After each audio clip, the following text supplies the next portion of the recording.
ఏంటి మీ వాళ్ళ వరుసగా అరెస్టులు మొన్నటిదాకా అయ్యాయి, సరే కొద్ది గ్యాప్ ఇచ్చి ఆపేశారనుకుంటే మళ్ళీ మొదలవుతూ ఉన్నాయి. ఏం చెప్తా దీనికి సంబంధించి?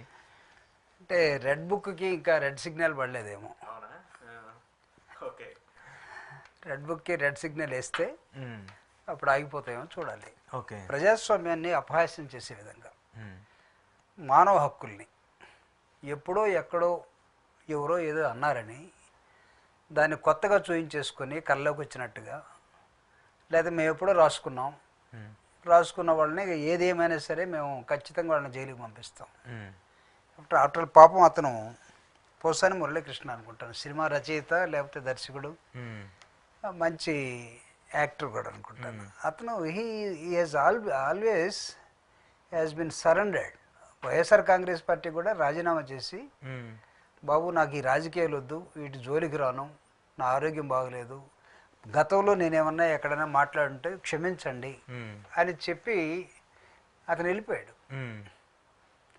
అంటే సరెండర్ అయిపోయినటువంటి వాడిని నార్మల్గా యుద్ధ నీతిలో, అంటే ప్రభుత్వం నిజంగా ఒక ప్రజల కోసం ఉన్నట్లయితే, అంటే శత్రు వైరుధ్యం మాత్రమే ఉంది మాకు, మిత్ర వైరుధ్యం అనేది మా దృష్టిలో లేదు అని అనుకుంటే మనం ఏం చేయలేం.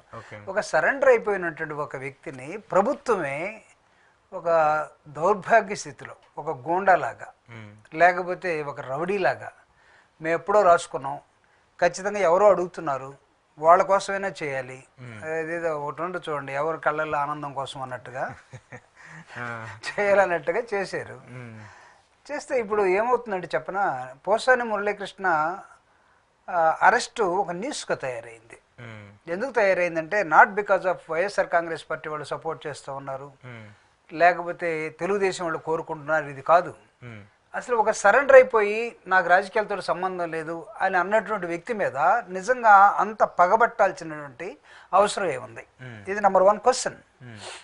ఈ క్వశ్చన్కి సమాధానం వాళ్ళ దగ్గర ఉంటుందో లేదో నాకైతే తెలియదు, ఉండదని నేను భావిస్తూ ఉన్నా. ఎందుకు ఉండదని అంటే వాళ్ళు ప్రజాస్వామ్యబద్ధంగా వెళ్ళట్లేదు, రాజ్యాంగపరంగా వెళ్ళట్లేదు. మనిషిని నిజంగా ఎప్పుడు పనిష్ చేయాలంటే తనకి ఇష్టం వచ్చినప్పుడు కాదు, తను ఒకవేళ మళ్ళా ఎప్పుడైనా చెప్పిన దానికి వ్యతిరేకంగా మళ్ళీ మాట్లాడితే. ఎందుకు విశాల హృదయం ఒక పొజిషన్లోకి వచ్చిన తర్వాత ఎందుకు ఉండాలి? రాజశేఖర రెడ్డి గారి మనస్తత్వం చూసారా? ఆయన రాజకీయాల్లోకి వచ్చిన తర్వాత ఆయన కింద నుంచి పైదాకా వచ్చి ముఖ్యమంత్రి అయిన తర్వాత కోపం అనే నరం తెగిపోయింది అన్నాడు. తన తండ్రిని చంపేస్తే ఏ బిడ్డకైనా కోపం ఉంటుంది కదా, వదిలేసేయండి వాళ్ళని, వాళ్ళ దేవుడు చూసుకుంటాడు, వాళ్ళ పాపాన్ని వాళ్ళు పోతారు అన్నాడు. సో ఇదేంటి అసలు?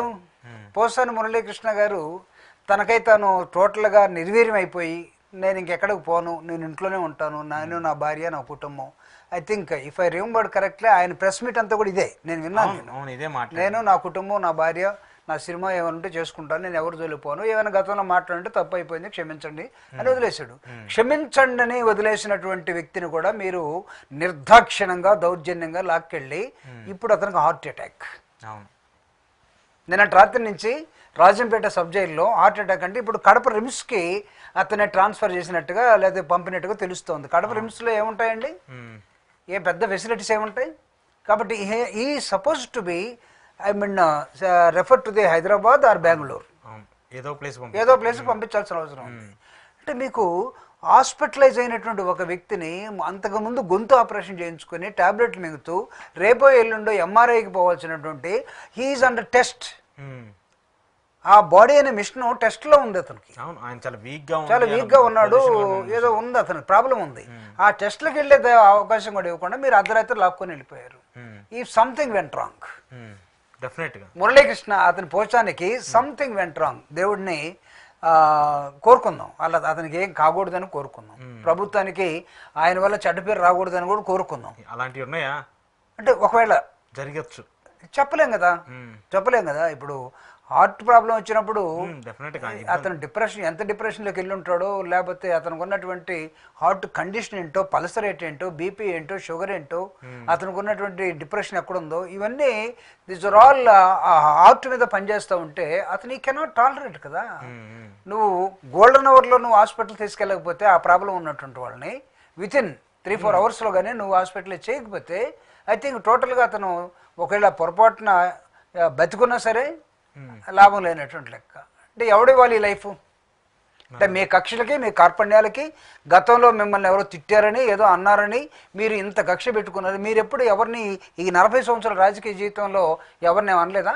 ఎందుకంటే చాలాసార్లు అన్నారు కదా, ప్రెస్ మీట్లు పెట్టి సభల్లో చాలాసార్లు అవి మీకు వర్తించవా? నేను అడుగుతున్నాను. మీరు ఛాలెంజ్ చేసినటువంటివి, బూతులు తిట్టినటువంటివి, మీరు కుటుంబాలను తిట్టినటువంటివి, ఒక విధంగా చెప్పాలంటే ముఖ్యమంత్రిగా ఉన్న జగన్మోహన్ రెడ్డి గారిని ముఖ్యమంత్రి అంటానికి లేక మిస్టర్ జగన్, రే జగన్ అన్న నాయకులు ఉన్నారు. కానీ వాళ్ళే జగన్మోహన్ రెడ్డి గారు ఏమనలేదు, ఏమనలేదు. కానీ జగన్మోహన్ రెడ్డి గారి అభిమానిగా ఎందుకు నేను చెప్తున్నానంటే, రాజశేఖర రెడ్డి గారు మరణించిన తర్వాత పోసాని మురళి అనే ఒక సినిమా రచయిత మాతోటి ఓదార్పు యాత్రలో అనేకమైన ప్రాంతాలు తిరిగాడండి. నేను విట్నెస్. దాదాపు జగన్మోహన్ రెడ్డి గారితో ఓదార్పు యాత్రలో 974 బహిరంగ సభలు చేస్తున్నాం మేము. ఆ బహిరంగ సభల్లో పాపం స్టేజీ మీదకి పిలిచేంతవరకు రాడు, స్టేజీ కింద నిలబడేవాడు. అతని అభిమానం రాజశేఖర రెడ్డి గారి మీద, జగన్ గారి మీద. అలాంటి వ్యక్తి జగన్కి అభిమానంగా ఉన్నాడు, ఏదో మాట్లాడాడు అని చెప్పి మీరు తీసుకొచ్చారు. మీరు ఎవరిని మాట్లాడలేదా? తీయండి రికార్డులు. అసెంబ్లీ దగ్గర నుంచి, అసెంబ్లీ అంటే మీకు అది కాస్త మీకు ఇది ఉందనుకుందాం, బయట మాట్లాడలేదా? బహిరంగ సభల్లో మీరు చేసినటువంటి పాదయాత్రలో మీరేం మాట్లాడారు? మీ ప్రెస్ మీట్లో మీరేం మాట్లాడారు? చాలా వ్యాఖ్యలు ఉన్నాయి కదా. జగన్మోహన్ రెడ్డి గారిని బూతులు తిట్టలేదా? కుటుంబాన్ని బూతులు తిట్టలేదా? సో వాళ్ళు ఏమన్నా, ఆయన ఏమన్నా మిమ్మల్ని ఈ విధంగా తీసుకొచ్చాడా? సో కాబట్టి ఈ కక్షలు కార్పణ్యాలు ప్రభుత్వంలో ఉన్నటువంటి ఏ నాయకుడు కూడా మంచిది కాదు. ఎవరికైనా సరే, ఎనీ పార్టీ నేను చెప్తున్నాను.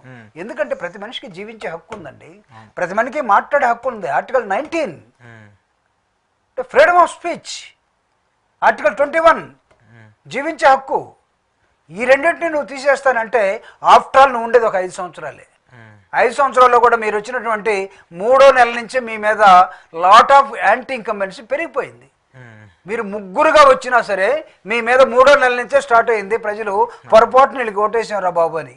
కారణం మీరే అన్నిటికీ. ఇక్కడ లా అండ్ ఆర్డర్ లేదని మీ వాళ్ళు అంటారు, ఇక్కడ పెట్టుబడులు పెట్టడానికి అమరావతి మునిగిపోయిందని మీరే అంటారు. కాబట్టి అన్నిటికీ కారణం జగన్మోహన్ రెడ్డి గారిని చూపిస్తారు. దావోస్కు మీరే పోతారు. ఏం ఒక ఆర్డర్ కూడా రాకపోతే ఏం చేస్తారంటే సేల్స్ మ్యాన్ని ఏం ఆర్డర్లు లేకపోతే పెట్టుకున్నవాడు తీసేస్తాడు. దావోస్ పోయినటువంటి సేల్స్ మ్యాన్స్ అందరూ కూడా ఒక ఆర్డర్ కూడా తేలేకపోయారు. వీళ్ళని ఏమనాలి? ఫ్రెండ్షిప్ కోసం పోయి వచ్చామన్నారు. గతంలో దావోస్ పోయినటువంటి స్పీచెస్ బయట తీయండి.